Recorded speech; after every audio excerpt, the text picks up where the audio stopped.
بصوا يا جماعه، تكعيبه العنب لو حد عندك عنب النهارده احنا 14 النهارده صح؟ تقريبا.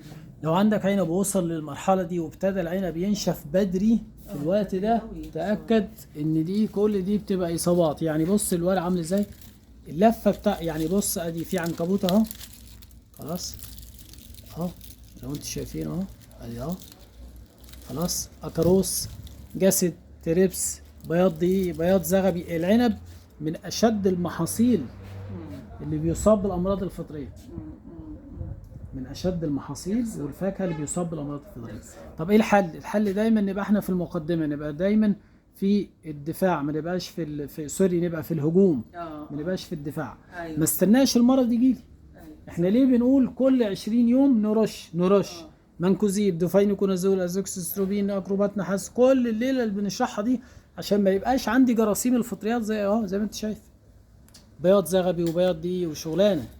ده يجي عليك الله، ده في باقي دي كمان في الظهر اهو الابيض ده ايوه خلاص.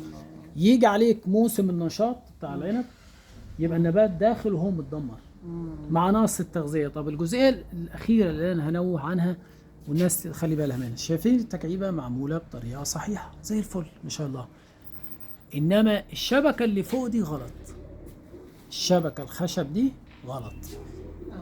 كده العنقود مش هينزل. متعه تكعيبه العنب العنقود يبقى نازل، ان العنقود يبقى نازل لتحت، وابقى انا ماشي كده العنب نازل فوق نافوخي، صح؟ اجيب حته كرسي صغير واطلع عليه وامسك العنقود، حتى لو استوى اجيب مقص واقصه. يبقى العامل التكعيبه الخشب الاساسيه صح، انما الشبك الخشب اللي فوق ده غلط. المفروض كل واحده يبقوا اتنين، يعني نشيل واحده من النص، يعني ادي واحده وواحده اهي، اللي في النص دي تتشال عشان تدي محيط. العنقود اعرف انزله اسلكه، بيتسلك وبينزل. شوف كان طالع ايوه هو مكان عنقود اهو. وشكله حلو. اولا العصافير ما تسيبناش، مش مشكله هي العصافير، ما هو العنقود لما هينزل يا جماعه برضه هننوع الجزئيه دي. تكعيبه انا اعملها بطريقه صحيحه ما شاء الله. العنقود لما هينزل تحت العصفوره مش هتيجي هنا. اوه والله بيجوا دول بيجوا ويقفوا. طب رزقهم عليكم بقى، ده رزقهم. رزقهم، ما الحاج بيقول خلاص ده رزقهم طبعا، ما ينفعش نتدخل في حاجه زي طبعا ده مزروع عشانهم. مش مشكله رزقهم.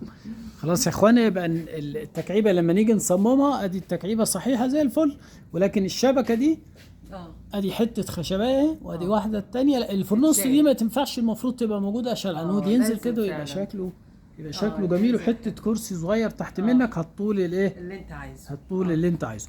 وبننوه تاني، الرش الفطري، الرش الحشري، الرش الفطري، هنقعد نقول كتير يا اخوانا، ما فيش نبات هيشتغل الا برش فطري ورش حشري. الاكل اللي انتوا بتاكلوه من السوق ده لا لسه القهوه ما بردتش، قهوه مفيده دي احلى قهوه في مفيده. تمام. الرش الفطري حلوه، الرش الفطري، الرش الحشري يا جماعه، الرش الفطري، الرش الحشري يا جماعه. التغذيه يا جماعه، عايز نبات يبقى عندك نبات زيه زي اللي انت بتشوفه في اي مزرعه، الموضوع بسيط جدا. بنديكم وبنوفر لكم المعلومه، بنوفر لكم المواد الخام الاصليه، والكل اشتغل معانا فيها الحمد لله يعني. تمام. فاضل عليكم انتوا التنفيذ، تنفذ هيبقى عندك نبات كانه جوه مزرعه بالظبط. يا رب ان شاء الله، على ايد ان شاء الله، على ايدك بقى يا ان شاء الله، ان شاء الله.